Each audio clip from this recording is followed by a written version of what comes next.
Velkomin að Græna borðinu. Þetta er 15. þáttur Græna borðsins sem er þáttur hér á samstöðinni umhverfismál, stofnaður af nokkrum gömlum fréttamönnum með áhuga á náttúruvernd og umhverfi. Og núna á þessum degi ætlum við að tala vatn og ekki að ástæðulausu, en flest fólk hefur heyrt af menguninni í Varmá í Mosfellsbæ. Og það er mál sem búið að vera mikið í fréttum að undanfarnu, þannig að við stungum inn sérstökum þætti þetta, tókum hann fram fyrir í röðina og fengum hérna fræðinga sem vita mikið vatn, Varmá, eitt sem býr þar líka, og þetta ætlum við að setja í mun stærra samhengi í dag vegna þess að það er mjög mikið verið að eiga við vatn þessar mundir út af jarðhitaleit, út af virkjunum, út af öllu mögulegu. Vatn er í rauninni, það er eiginlega bara flest sem tengist náttúru landsins snýr að vatni núna bara á þessum síðustu tímum. Og þess vegna erum við með hér mjög góða gesti, Jón S. Ólafsson, vatnalíffræðingi hjá Hafrannsóknastofnun. Við erum með Pál Kristjánsson sem er íbúi við Varmá sem við höfum heyrt mikið upp á síðkastið. Við erum með Árna Davíðsson sem er deildarstjóri hjá heilbrigðiseftirlitinu í Kraganum og þekkir Varmá mjög vel, fylgist líka með því sem er að gerast með heitt vatn í Krýsuvík sem er líka mikið. Og við erum með Andri Skúlason, sérfræðing hjá Landvernd, sem hefur meira að minna haldið til upp við Varmá núna í rúma viku. Þannig að velkomnir allir og mér finnst nú ánægilegt að byrja á því að fá smá svona skýringu íbúa við Varmá, hvernig þetta blasir við, þetta slys sem að varð þar út af borunum, en var svona fyrst í fréttum talað eins og litabreytingar í á, en reyndist svo vera kannski aðeins meira en það. Og þú getur nú svona lýst þessu aðeins því þú hefur séð það vel. Já, var þetta slys? Já, var það ekki slys eða hvað var það? Þetta held ég hafi verið bara ekki verið gerðan einn ráðstafan til þess að koma í veg fyrir þetta. Þegar ég vaknaði þetta daginn og þá er áin bara nánast snjaka hvít. Og hún bara versnaði og þennan dag þá sá ég dauða andarunga sem að á þessum tíma þá er hún full af andarungum. Og svo sá ég bara að það var meira og meira líf sem var bara horfið. Þannig að og þetta stóð yfir í heila viku. Og hefur þú búið lengi við ána? Ég er búin að búa við ána í 27 ár og fylgist með henn út úr eldhúsglugga hjá mér. Og hvernig er hún venjulega og hvernig er hún núna? Því að nú er búið að grípa til ráðstafana. Núna er hún, vatnið er tært en botnin er umsetin þessu seti. Þannig ef þú ferð í ána og hrærir í henni þá kemur þessi drulla upp. Já, og það líf sem var í henni er þá ekki þar núna? Það líf sem ég hef fylgst með að það er horfið. Ég hef haft það sem hobby bara að labba niður áni og skoða hana og horfa á lífið í henni og það er horfið. Nú þetta er leikvöldu barna.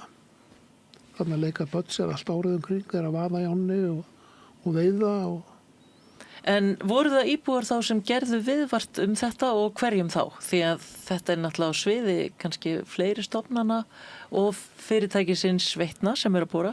Ég sendi tölvupóst til ég man nú ekki hvers, og RÚV. Já, þannig að þetta fór fyrst í fréttir og svo fór hérna hjólinn að snúast og Árni, þú ert hjá heilbrigðiseftirlitinu, þetta kom þá inn á ykkar borð? Já, það kom sem sagt ábending eða kvörtun til okkar út af þessu og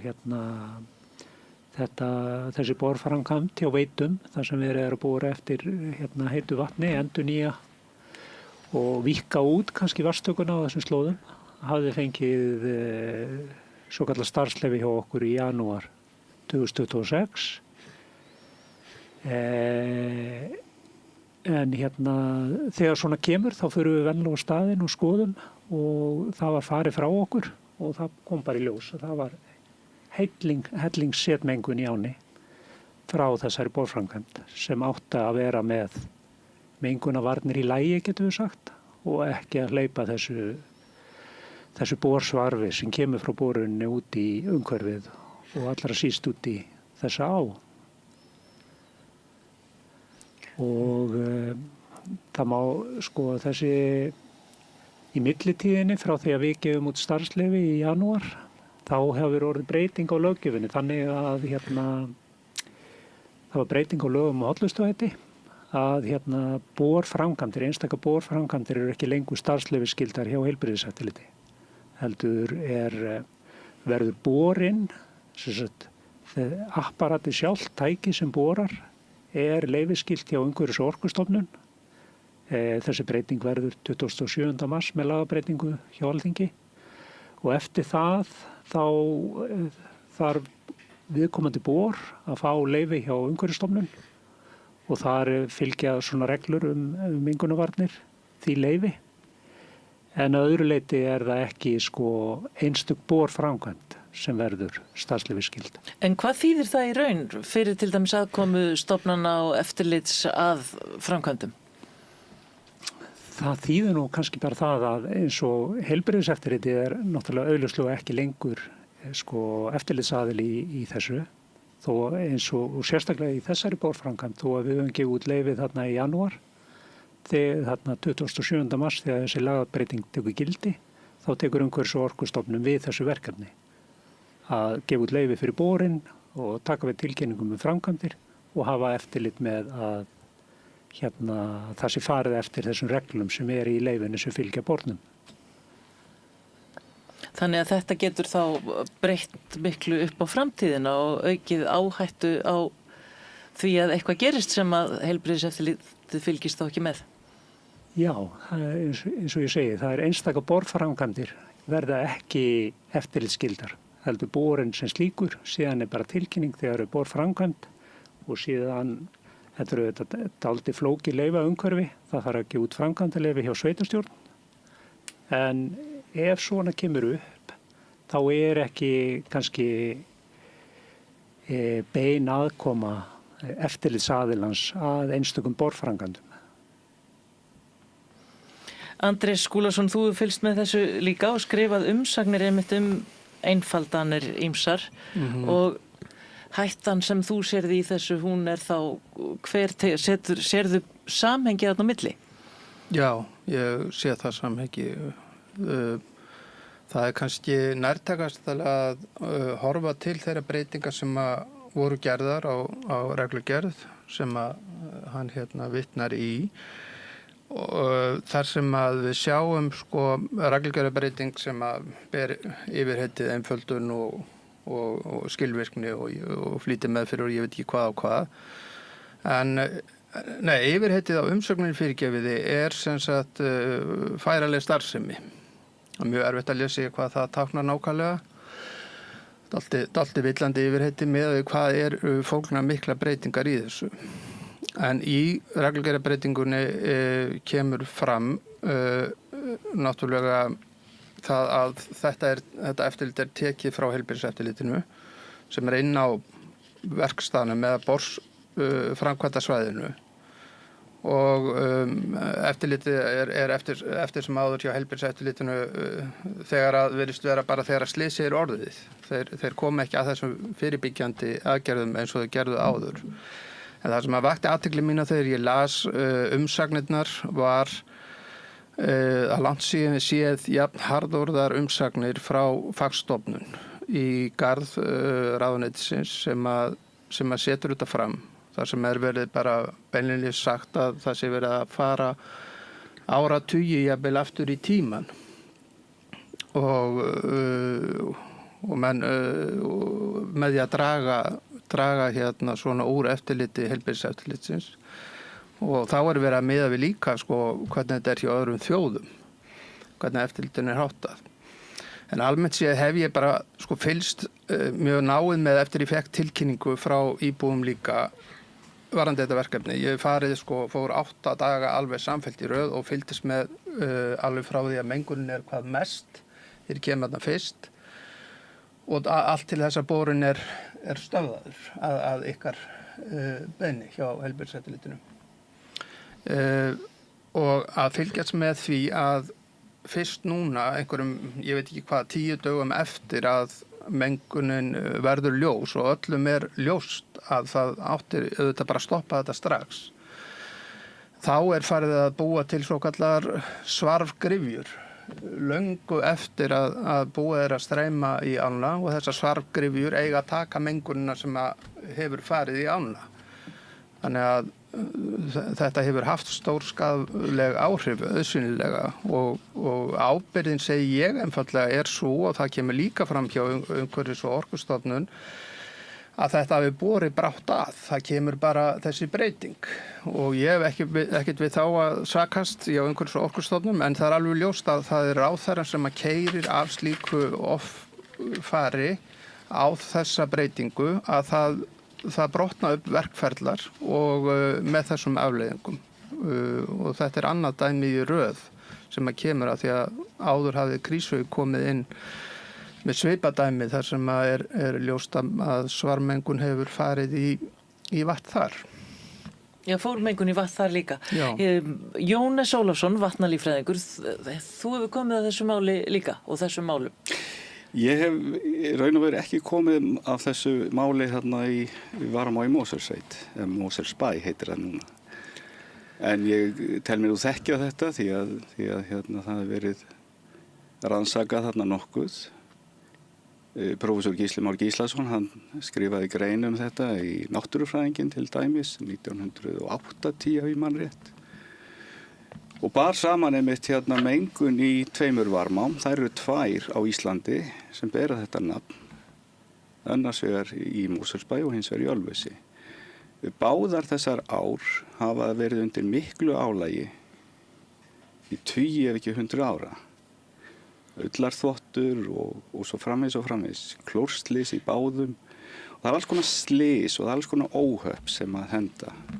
En Varmá, sem sagt í Mosfellsbæ, þekki ég ekki, ég hef ekki verið í sýnatökum, ég hef ekki verið í beinum rannsóknum þar.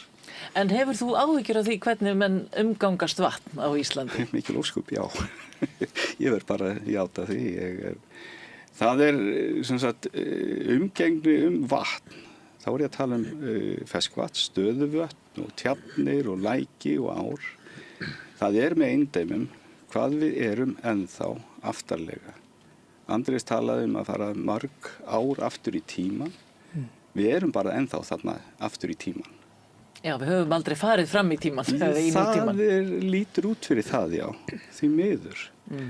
Sko, ef við tökum bara þetta, hvort við kallum það slys eða ekki slys, þetta er atburður, þá er þetta afskaplega óheppilegt.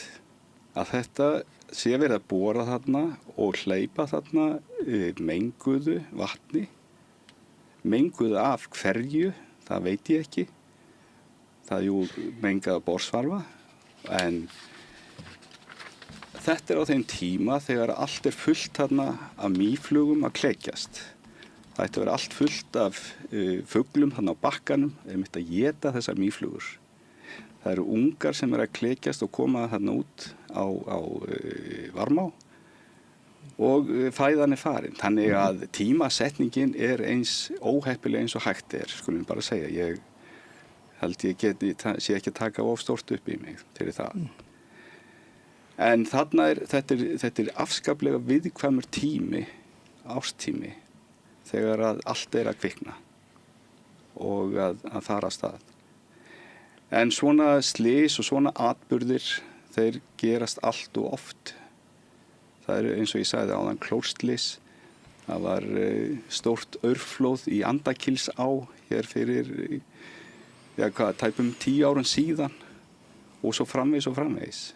Þannig að þetta er... En hvernig getum við best komið í veg fyrir svona atburði?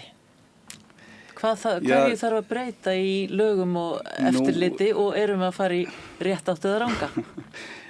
Nú er ég líffræðingur en ekki lögfræðingur. þannig að ég ætla ekki að tjá mig lagaleg mál. Það væri óstöðan. En ég segi við nemendur mínar, og er búin að kenna ansi lengi á háskólastigi, að það er virðing. Það er virðing fyrir náttúrunni. Við erum hluti af náttúrunni. Ég veit að þetta hljómar eins og klísja, en það verður að halda áfram að hamra á þessu. Og bara með börnin okkar, barnabörnin, að það er svo margt í okkar höndum bara sem foreldrar, sem uppalendur, hvað það heitir. Það er virðing. Nú, þetta er ekki kannski illvilji að hvort það heitir að sleppa mörg þúsund eða 100.000 tonna af aur út í Andakílsá. Þetta er ekki illviljaverk, þetta er ekki hryðjuverk, þetta er slys, skulum við kalla þetta, atburður. En með aðeins meiri, og þá er ég ekki að vísa í Andakílsá, ég er bara almennt, með aðeins meiri virðingu fyrir náttúrunni, það má komast hjá ansi mörgu. Og kannski þá líka einhverju meira samstarfi. Nú eru það íbúar eins og Páll lýsti sem að fylgjast þarna með og eru hluti af umhverfinu líka. En þið höfðu þá bara þá leið helst að láta fjölmiðla vita eða voruð þið í samtali við Veitur? Eða einhverja stofnanir? Í gegnum tíðina hef ég verið að hafa samband við alla þá aðila sem ég held að ég að taka á málunum. Já. En þetta gerist alltaf aftur og aftur og hann er að tala um slys. Þetta er ekki slys, þetta er kæruleysi. Og þú hefur séð þetta oft, segiru? Ég hef séð alls konar menganir í ánni á öllum toga. Og þetta er kæruleysi, þetta er ekki slys. Ég verði eiginlega að taka undir með Páli þarna að við settum þessu fyrirtæki starfsleyfisskilyrði þegar við fengum starfsleyfi í janúar og að mínu mati þá er þessi losun brot á starfsleyfinu. Okkar starfsleyfi gildir að vísu ekki lengur líklega eftir þessa lagabreitingu en sömuleiðis í skilyrðum umhverfis- og orkustofnunar þá myndi ég segja að þetta væri brot á það segir hér í bráðabirgða heimildinni bundin eftirfarandi skilyrðum. Þetta eru eins konar starfsleyfi skilyrði sem umhverfis- og orkustofnun setur og það má bara ekki hleypa borsvarfi beint út í umhverfi eins og það er gert. Þannig að þetta er eitthvað kæruleysi, greinilega, og þetta er að mínu mati brot og umhverfis- og orkustofnun sem stjórnvaldi í þessu ætti að taka á þessu máli.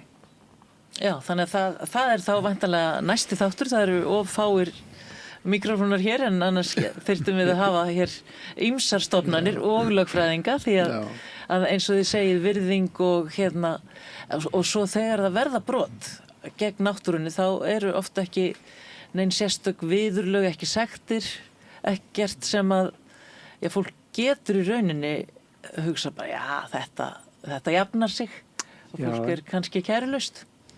En ef ég maður bæta inn í sem við komum ekki inn á áðan að þessu til viðbótar þá erum við ekkert að tala neitt kannski venjulega á. Við erum með ekkert minna en 3 friðlýst svæði sem að gilda ákveðin skilmálar og reglur stjórnunar og verndaráætlanir og sem aðrir svo kom inn í að fylgja sem að Náttúruverndarstofnun meðal annars gerir samning við bæjarfélagið umsjón og þessu svo við erum að tala við Álafossin sem er friðlýst náttúruvætti, við förum niður á Leirvogsós, þar er afmarkað sérstakt svæði, friðlýst og svo er það bara allur Leirvogurinn sem er ekkert smáræði, pluss Blikastaðakróin. Þannig að svona slys skuli bara geta átt sér stað inn á viðkvæmu viðtaka og friðlýstu svæði, það hlýtur að verða að hafa afleiðingar. En þess að svona getur þetta ekki gengið. En hvernig afleiðingar þá? Nú er verið að fara í þessa jarðhitaleit til þess að hita upp hús, það er mjög mikilvægt, þannig að sjáu þið fyrir ykkur að ef þetta er brot, að þá er þið starfsleyfið bara afturkallað eða? hvað er hægt að gera og hvað er líklegt að sé gert? Já, hvað er gert ef þú ert að stunda þjófnað, ofbeldið eitthvað og færðu viku frest til þess að hætta? Nei. Nei. Það af hverju á í þessu tilfelli, þar sem þetta er augljóst brot, þetta er ekki slys, þetta er augljóst brot, af hverju er þetta ekki stöðvað strax? Ef ég verið að ræna einhvers staðar búð, þá er ég að stoppa það strax, ég fengi ekki viku frest til þess að hætta. Nei, væntanlega þá er þarna verið að horfa á einhverja aðra hagsmuni og það nú talaði stundum almannahagsmuni og samfélagshagsmuni og Já, þá erum við bara að tala sko, ég held að ekkert af okkur hérna við þetta borð sé á móti því að það sé verið að leita að meiri orku og meira vatni. Þarna er verið að brjóta á lágmarksreglum sem þessum fyrirtækjum er sett til þess að þeir valdi ekki skaða út í lífríkinu. Og það er bara munur þarna á. En er einfalt að gera þetta betur? Og nú spyr ég þig, Árni. Sko, að mínu mati er þetta brot. Ég er auðvitað ekki stjórnvaldið í þessu tilviki. Nei. Þannig að, og Umhverfis- og Orkustofnun hefur bæði þvingunarúrræði til að þvinga fram betri hegðun, reglufylgd, sem að verði farið eftir lögum og reglum. Og þeir hafa líka geta lagt á stjórnvaldssektir. En sko, hvað stjórnvaldi gerir, það veit ég náttúrulega ekki, sko, og ég get ekki tala fyrir það. En sko, ég hugsa veitur sé nú líka að hugsa sinn gang. Þetta eru þetta, þeir ætla að bora þarna, ég held 7 hólur og þetta er svo hóla sem er fjærst byggðinni og það sem er lengst frá Varmá í rauninni og hún hefur þessi áhrif. Ég held að þeir hljóta að skoða sinn gang að því þetta auðvitað kemur ekki til greina að bora þarna 7 hólur, sífellt nær Varmá og setja þetta magn. Varmá yrði bara einn drullu pittur eða þetta myndi halda svona áfram. Sko. Það gengur ekki upp, þeir verða að vinna þetta betur. Já, og nú er þetta í stoppi í einhver tíma. Já, það er verið að gera tilraunir, veit ég, sko, það sem er verið að prófa ákveðnar hreinsun og sjá hvernig hún gengur og þar með hefur verið hleypt á en eins og er þetta í stoppi. Já. Og þetta er ekki komið í höfn, getur við sagt. En nei, ég held að sé alveg vilji sko hjá fyrirtækinu eins og staðan er núna til að gera betur. En þá er ég að grípa inn í fyrirgeðu að sko sé vilja fyrirtækinu, ég ætla sannarlega að vona það, en með við yfirlýsingarnar á heimasíðu þeirra, þegar þeir tala bara þeir byggjast afsökunar og litabreitingum í ánni, raunverulega vitandi það að það er búið að valda nú þegar verulegum skaða á ánni, þeir gangast ekkert við því. Og það sko, er bara nú verður fyrirtæki með íbúafund, sá ég auglýstan einhvern næstu daga, en það sem ég langar að vita, þú lýsir því, Páll, að það er bara horfið allt líf úr ánni sem er orðin tær aftur og þá spyr ég nú vatnalíffræðingin, er þetta tímabundið? Verður þetta bara allt í lagi eftir einhverja vikur eða er þetta eitthvað sem hefur áhrif í lengri tíma? Sko það er nú bara þannig með blessaða skepnuna náttúruna og það er eins og við fáum skeinu, hún grær. Áin hún kemur til með að jafna sig og það er náttúran, án okkar inngripa. En sé endurtekið röskun, sé endurtekin slys eða hvað við köllum það, þá er það eins og vera alltaf að ýfa upp sár eða skeinu á líkamann. Það grær aldrei. Við sáum þetta til dæmis, svo ég vísi nú aftur í Andakílsá og það vill nú hann til að Andakílsá heyrir undir orku náttúrunnar, ef ég man rétt. Að það tók svona það bil 3 til 4 ár fyrir ána að jafna sig. Eftir þetta aurflóð. Eftir þetta eina aurflóð, já. Það var nú bara þannig. Hvað það tekur langan tíma fyrir Varmá, það veldur bara á því hvernig er staðið að þessum viðbótar borunum og hvað er gert við borvatnið og svo framvegis. Klórslýsið sem varð í Varmá í Ölfusi 2007 í nóvember, ef ég man rétt, að það tók nokkur ár fyrir fiskstofna að jafna sig í þeirri á. Þannig að með tíð og tíma þá jafnar þetta sig. En ætlum við bara að láta það gott heita að umgangast náttúruna eins og hvern annan sóðapitt og hún jafnar sig. Já, og svo kannski kemur að þeim punkt að hún jafnar sig ekki. Það er nefnilega málið og innan vistfræðinar þá er oft þessu hampað að það er svona endurtekin röskun, hún er verst, en svona einstakir atburðir, þeir skilja ekki eftir sig mark til langstíma. Þannig að þarna er mikilvægt að það verði tekið fast á málum. Það er mjög mikilvægt, já, og eins og Árni bendir á, að þarna er bara rétt byrjunin á borun. Hvernig á að standa að þessu? En við megum heldur ekki gleyma því, þetta er ekki eina verkefnið.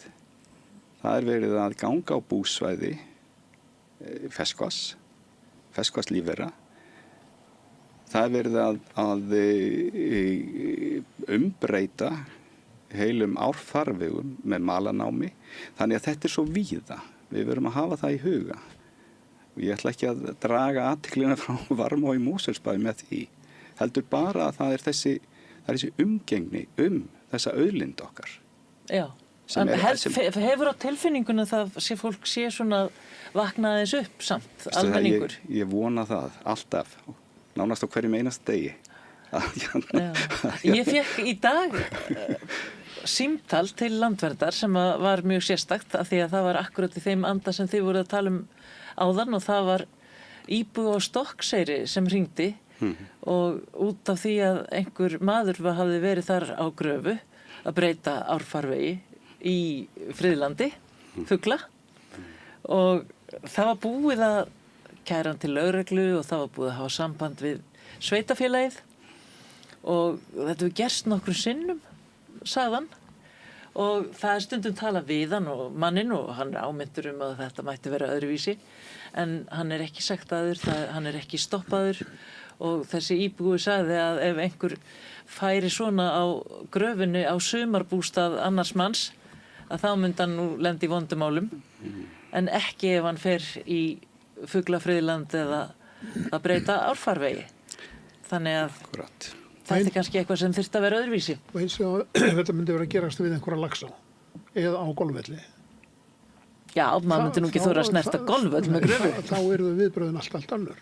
Já. En í Varmá er hvorki golfkúlur, né lax.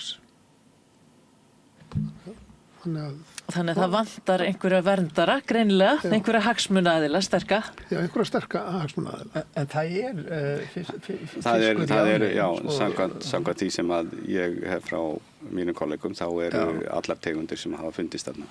Þá er ég talað um laxaseiði, bleikju, rauðaseiði, hornsíli, áll. Sjóbirtingur. Já, og meira segja flundrar sem er í Árósunum.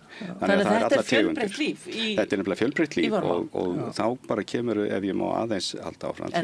Því að sko, hvað er líffræðileg fjölbreytni? Og hvernig hugsar hinn svokallaði almenningur líffræðilega fjölbreytni eða búsæðaskerðingu? Og þegar við erum að tala við hvort það heitir börnin okkar, svo við komum aftur að því eða barnabörnin, að þá er þetta hluti af náttúrunni og það að hún sé fjölbreytt, að það er það sem að við þrífumst á. Ekki bara til þess að skoða fjölda fugla, heldur þetta bara, við erum bara hluti af þessari lífkeðju. Við hefum ekki glema því. Já. Hvað stíð byrðum orðið? Sko, hagsmuna gæsla Varmár er svolítið íbúarnir í Mosfellsbæ og íbúarnir sem búa við Varmá. Páll hefur náttúrulega oft haft samband við heilbrigðiseftirlitið og bent okkur á þegar það voru slys. En það hafa líka fleiri íbúar gert í gegnum tíðina. Og þetta hefur bara verið besta mál að fá þessar ábendingar frá þeim. Og heilbrigðiseftirlitið hefur eiginlega nánast undantekningarlaust reynt að elta þessar kvartanir eða ábendingar og reyna að finna ástöðuna fyrir ástandin í ánnu, hvað sem það hefur verið á hverjum tíma. Það er samt pínlítið ógnvekjandi ef að hagsmunagæsla náttúrunnar verður allstaðar að vera í höndum íbúa af því að það eru náttúrulega mörg svæði í landinu sem eru mjög verðmætt og það er engin íbúi. Hver á þá að sjá passa þau svæði? Þetta er góð ábending. Sko, við náttúrulega í heilbrigðiseftirlitinu þetta er lögbundið stjórnvald sem fer eftir lögum og reglum sem okkur er falið að framfylgja. Þannig að við reynum að gera það sem við getum út frá lögum með fráveitur og svo framvegis. En það kannski, þú veist, í sambandi við akkurat þetta atriði með varma núna, þá segi ég að þetta sé brot og það er hægt að framfylgja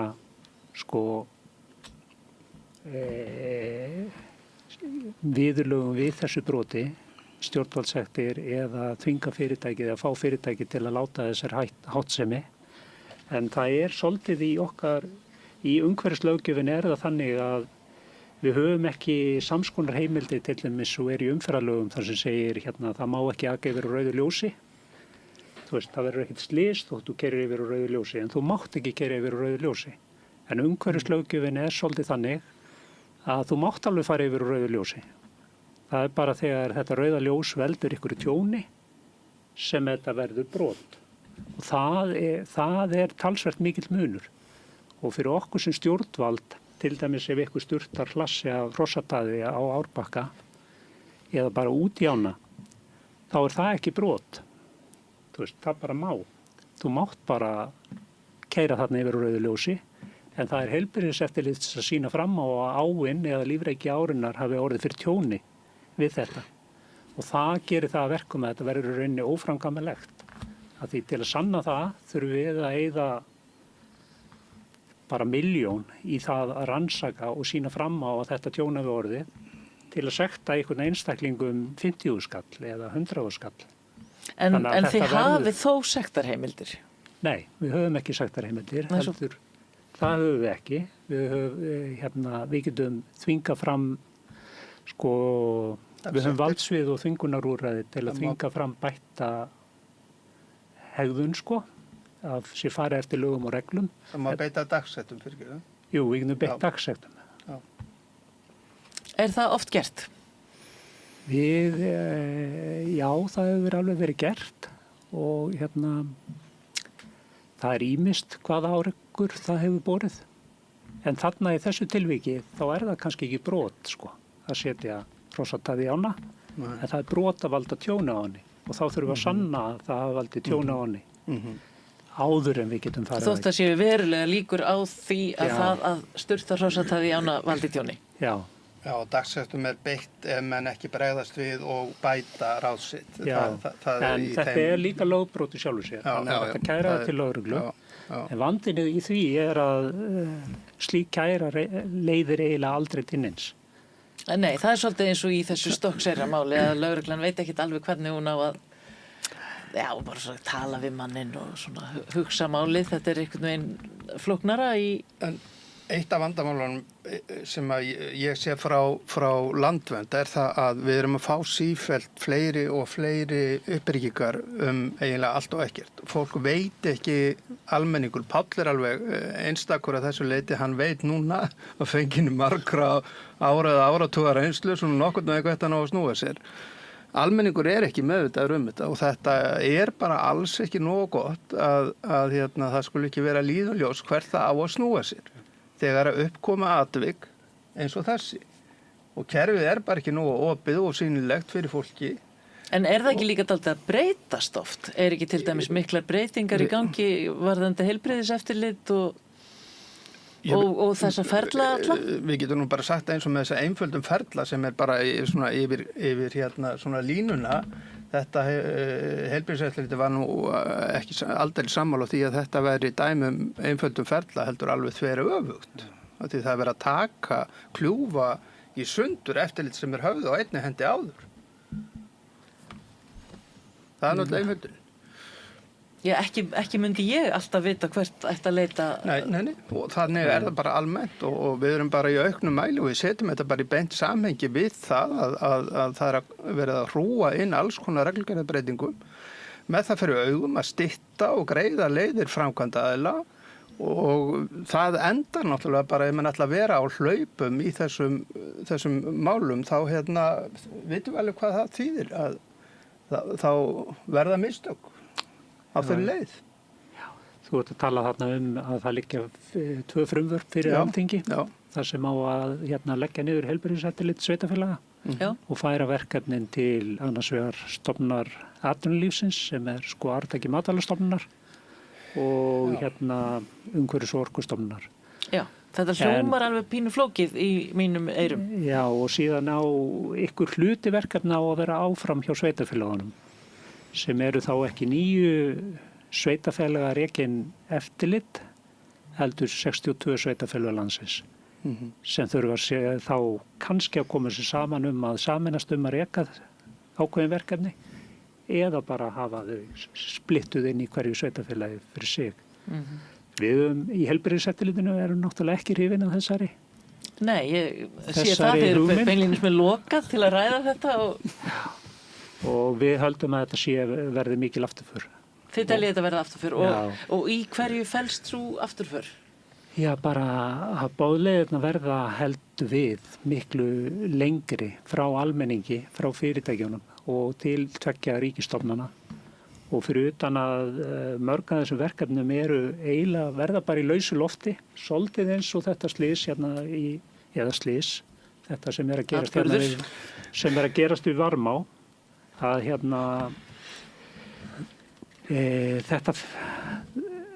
það verður svo mikil óvissa og kaos við þessar breytingar að það tekur langan tíma áður en verkefnunum verður komið í höfn, getum við sagt. Þú veist, það geta verið 1, 2, 3 ár áður en búið að greiða úr þessari flækju. Hver á að annast þetta verkefni? Og svo höldum við náttúrulega bara í framtíðin að þetta verði þegar þetta komið á ríkistig og þetta nú eiginlega eitt af fáum dæmum þar sem menn að ríkisvæða eitthvað hluti í dag. Í flestum tilvikum erum við að færa verkefni frá ríki til sveitarfélaga en þarna verið að gera það þveröfugt og við ég tel það bara persónulega að þetta verði mikil afturför og miklu lengri boðleiðir frá almenningi og fyrirtækja inn í þessi ríkisfyrirtæki. Og fyrir utan það náttúrulega þá erum við að sinna heildstæðu eftirliti, heilbrigðiseftirlit sveitarfélaga. Við sinnum heilbrigðiseftirliti, mengunareftirliti, hollustueftirliti, mengunareftirliti og matvælaeftirliti í sama fyrirtæki, í sama eftirliti. En eftir þetta verða kannski 2 ríkiseftirlit, mögulega það 3. sveitarfélaga eftirlit sem sinnir ykkurum verkefnum í sömu fyrirtækjum. Þannig að við höldum að þetta verði... Og hvernig líst þér á þetta, Páll, sem svona fulltrúi almenning sem leitar til stofnana?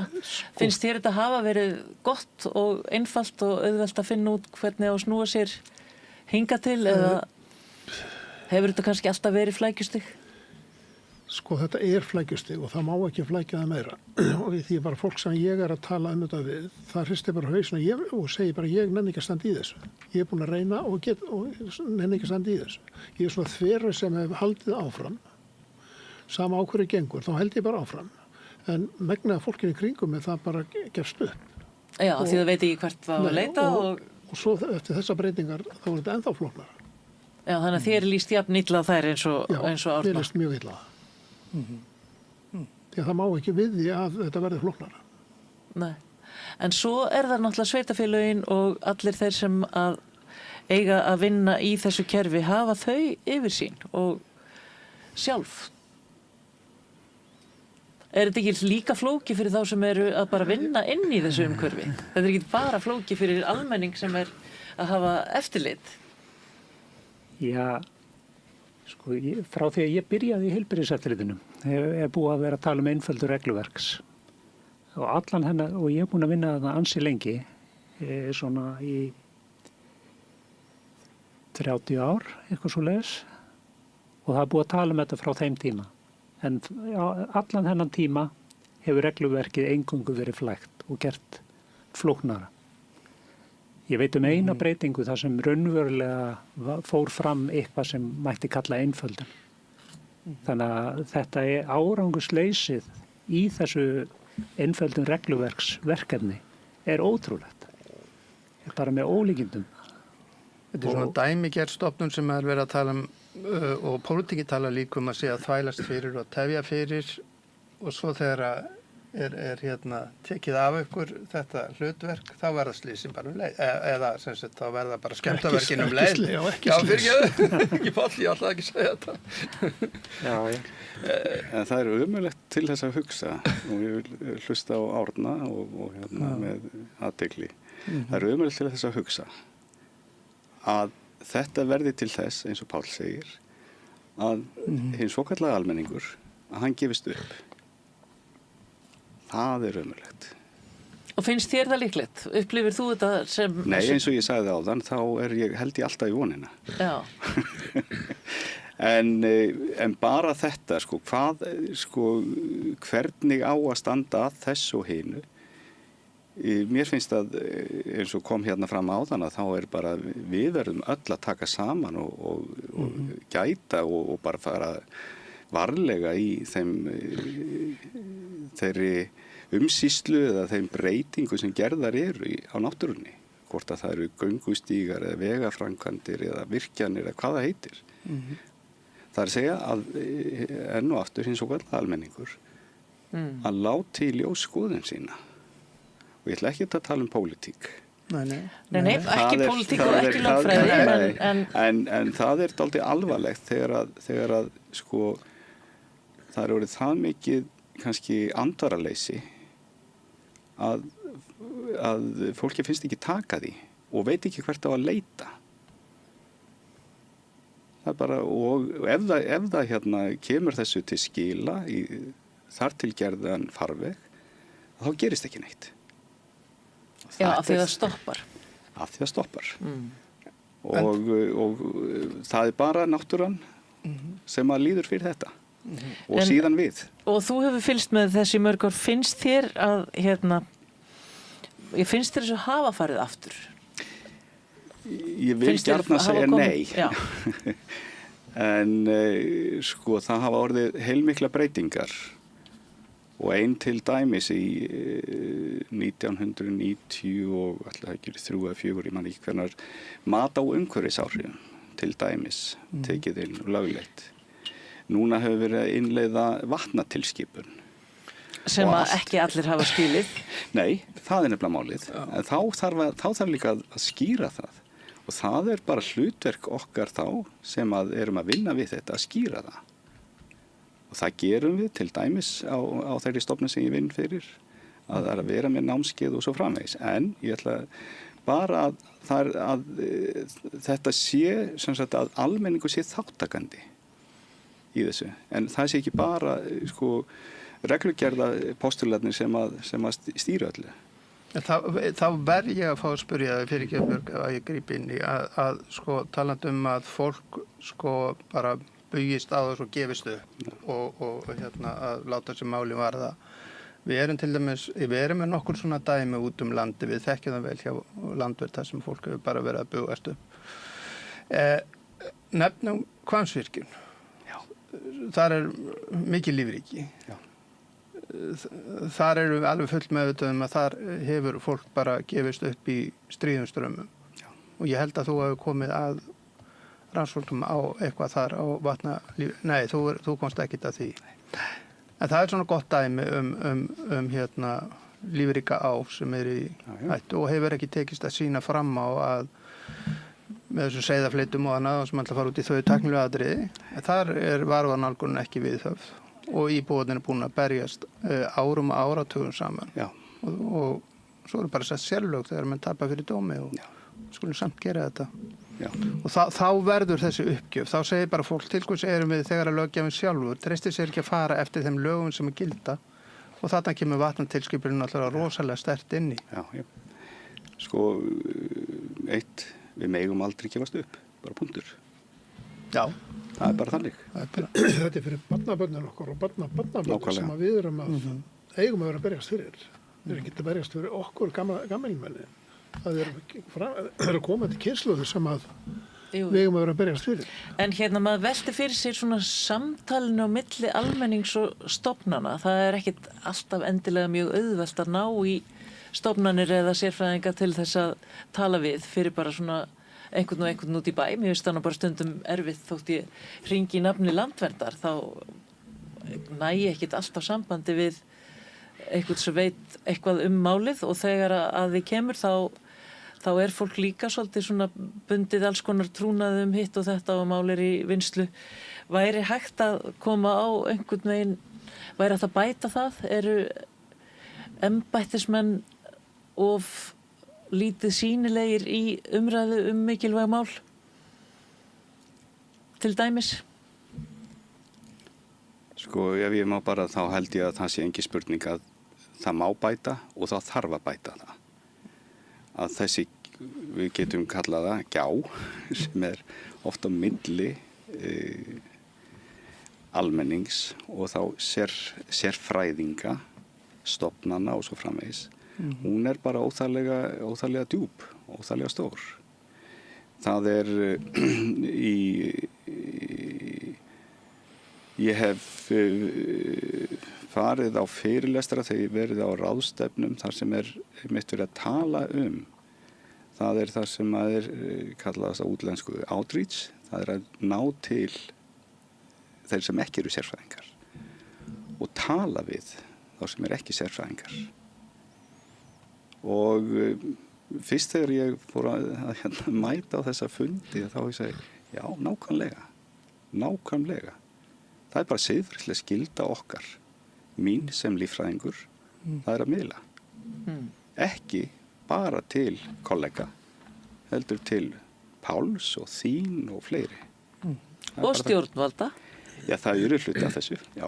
Já, sem náttúrulega ekki eru almenningur. Það er engin spurning. Þar þurfum við að bæta svo munar. Og það þýðir ekki að við erum alltaf með afsakanir, það er engin tími til þess. Það bara gengur ekkert upp. Þá bara finnum við þann tíma. Þarna þarf kannski líka að hafa komið sem meira inn í skóla, bara að kenna börnum líffræði. Akkurat. Það bara hluti sem nauðsynlegt. Það nú alltaf sagt í tengslu við alla náttúruvernd að það fólki finnst mikilvægast af öllu að kenna virðingu fyrir náttúrunni, kenna umhverfisvernd og almennt græna hugsun í skólum og það nú verið að því eitthvað og vonandi meira og meira. En það þarf að gera á þessum grundvelli að við þurfum að vernda náttúruna. Ekki bara telja einhverja tegundir eða eitthvað þýðandi í líffræði. Heldur hvaða áhrif við getum haft á hana og hvaða áhrif við erum að hafa á náttúruna. Og ég vil bæta við að við erum núna í miðjum innleiðingafasa á líffræðilegri fjölbreytni sem ekkert smá verkefni og komið svona bara, við getum sagt nokkuð á veg sem dálítið á handum náttúrufræðistofnunar. Og það verður að fara sama hljóð og mynd í þessum efnum. Það algjörlega á hreinu. Og talandi sko bara varmána en einu sinni, þá erum við með, skulum vera að minna þess, að leirurnar leirvógurinn, þetta sá staður þar sem að búsvæði flestra vaðfuglategunda og viðkomu staður á suðusturhorninu þessar leirur eins og það leggja sig. Og þarna erum við að streyma út á leirurnar þessum óþverja. Þannig að ég En það akkurat þetta sko, sem ég var þá aðeins að einbra á áðan. Þetta með líffræðilega fjölbreytni. Þetta framandi hugtak, hvað átt við og svo framvegis. Þá það okkar að reyna að útskýra það. Ég var nú bara síðast núna í morgun fyrir hádegi, var ég á fundi þar sem verið að sitja saman einmitt hóp sérfræðinga einmitt til þess að reyna að koma þessu áfram, miðla. Þessari, hvort það heitir, hver staða á líffræðilegri fjölbreytileika í þurrlendi, í sjó eða í vatni hér á Íslandi, miðað við það sem annars staðar á norðurhveli bara. Þannig að það að gerast, það alveg hárrétt hjá þér, en við þurfum að vera duglegri að tala við, eins og Páll nefni, hvort það heitir skólabörn eða presta. Já, og tala við hvert annað og hérna. Líffræðileg fjölbreytni, það flókið. Já. Ef ég má koma stað, þá sko ég vil bara taka undir það sem Jón segir. Þú veist, við eigum auðvitað að vera duglegir að miðla til almennings. Við gefum okkur ekki tíma til þess í rauninni vegna þess að við erum önnum kafin við önnum verkefni sem við komumst ekki yfir, en vissulega ættum við að vera duglegri. En í sjálfu sér, sko við reynum að miðla til stjórnvalda okkar skoðunum og sýn og þekkingu þegar á að setja ný lög, nýja reglugerðir hjá Alþingi eða í samráðsgátt stjórnvalda, í skipulagsgáttinni og við reynum að koma þessu til og okkur finnst oft á tíðum ekki verið hlusta og góð ráð í þessari laga og reglugerðar setningu hjá stjórnvöldum. Og það er eiginlega dálítið furðulegt sko að við fáum yfir okkur löggjöf sem við eigum að framfylgja, sem við erum kannski ekki alveg sátt við alltaf sjálf, höfum jafnvel andmælt í lagasetningaferlinu eða í samráðsgátt eða reglugerð. Og svo kemur þessi lög eða reglugerð og við förum að framfylgja henni. Það næsta sem gerist er að ráðherrann sem setti þessa löggjöf fyrir að níða af heilbrigðiseftirlitinu skóinn í fjölmiðlum fyrir að framfylgja löggjöfinni sem hann setti sjálfur. Þetta er ekki umhverfi sem er sko gott að vinna í. Þú veist, þarna er bara hver ráðherrann á fætur öðrum. Gerir þetta. Og aðri stjórnmálamenn líka. Og þetta er náttúrulega alveg bilað að setja löggjöf með vinstri hendi eða með vinstra heilahveli og sko síðan að andmæla því með hægra heilahveli. Þannig að þarna ert þú í rauninni að lýsa mjög óviðunandi starfsaðstæðum, myndi ég segja. Þetta verið mjög lýsandi. Og þú segist að bara upplifa nákvæmlega þetta hjá fleiri ráðherrum og bara oft. Bara þetta sé... En eru þá stjórnvöld að meta náttúruna of lítils? Eða heldur þetta sé bara svona yfirleitt? Eða...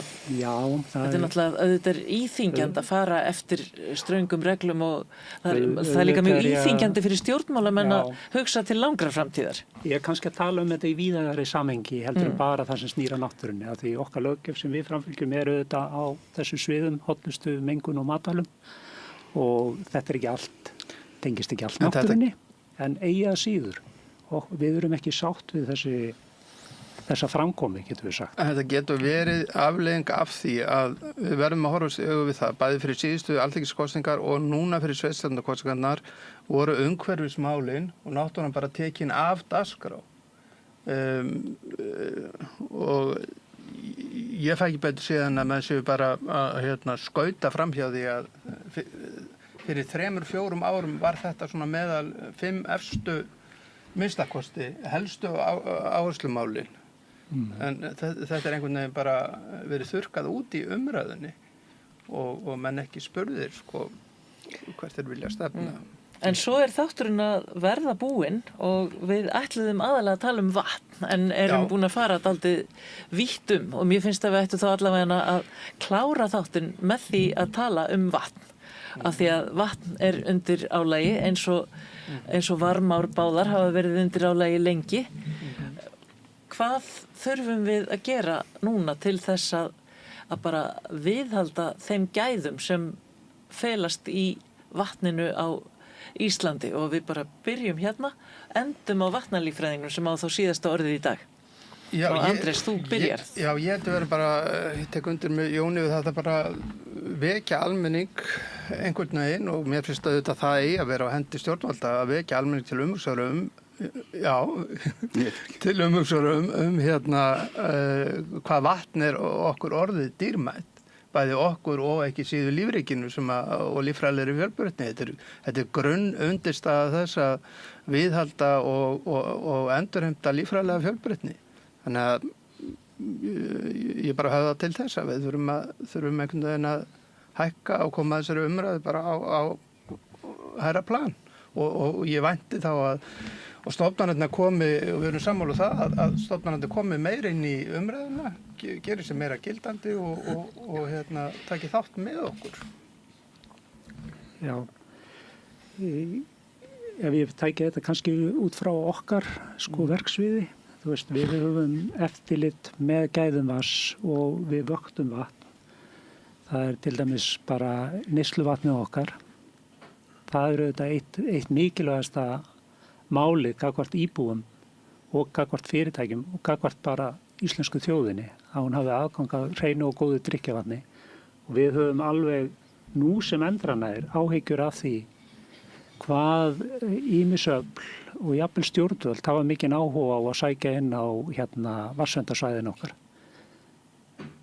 Það held ég að sé bara frekar alvarlegt og það er náttúrulega eitt. Við vöktum þetta neysluvatn, það er í ágætu standi eins og og við viljum halda því þannig áfram.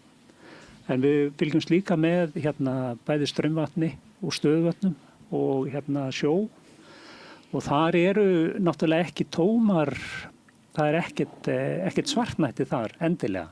Það er margt gott, ástandið er ágætt á mörgum stöðum en vissulega er á ákveðnum stöðum getur verið hætta og þá er það frá okkar sjónarhóli er það oft fráveitan, skolpið sem er vandamál og þar vitum við það var sett reynda reglugerð bara á Þorláksmessu sem var til að innleiða tilskipun frá EB sem Ísland hafi hunsað að innleiða í þó nokkuð mörg ár og þeir drifu það í gegn væntanlega til að lenda ekki í slæmum málum gagnvart ESA og það leggur mikla skyldur, þessi reglugerð leggur mikla skyldur á sveitarfélög hreinsun skólps þar sem við erum í rauninni bara á byrjunarreit enn sem komið er og þetta verður gríðalegu kostnaður og mikil vinna að koma skólpinni í það horf sem það á að vera að hreinsa það eins og á að gera.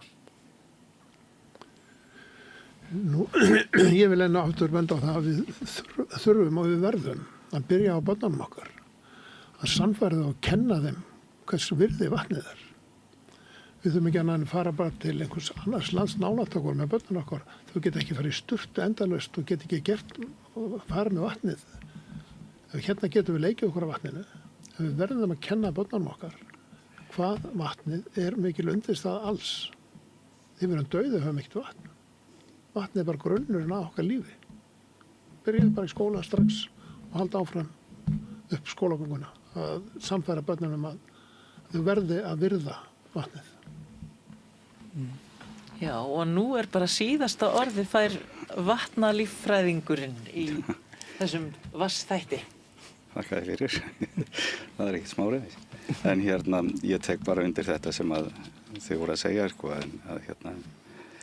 og vassgæði sem þú talaði Árni að það er að hafa aðgang að drykkjarvatni og ómenguðu drykkjarvatni er náttúrulega bara forsenda þess að við lifum. En það er annað sem að það er gæði vass og vatnatilskipun sem að við höfum innleitt hér á Íslandi. Að það er oft misskilningur að gæði þar sem er verið að tilskipunin gengur út á að vernda vassgæði, það er að segja vistfræðileg gæði. Ekki bara heilnæmt vatn fyrir mannskepnuna, heldur líka fyrir pöddurnar og þörungana og fiskinn. Og það gleymist oft í þessu að vatnatilskipun hún gengur út á miklu meira heldur en bara heilnæmt vatn fyrir okkur. En síðan kannski ég var einhvern tíma beðinn að vera með inngangserindi af ráðstefnu og mér var gefinn titillinn vatn. Og það er nú efni í annað þátt sem ég ætla nú ekki að bjóðast til þess að taka þátt í. En það er nefnilega málið. Og kannski niðurstaðan er að mjög mörgum stöðum þar sem ég var að kynna mér pólitík og heimspólitík, þá var alltaf talað að vatn verður það sem stríðin verður heyjuð út af í framtíðinni, ekki olía. Og það er nefnilega málið. Bara göngum vel vatnið og aðra náttúru, aðra náttúru. Það er bara þannig. Og dæmin sýna að við getum gert betur. heldur betur. Þú getur verið sammála um það og Já. bara kæra þakkir fyrir að mæta í þáttinn allir og við sjáumst örugglega síðar við sama borð. Takk fyrir mig.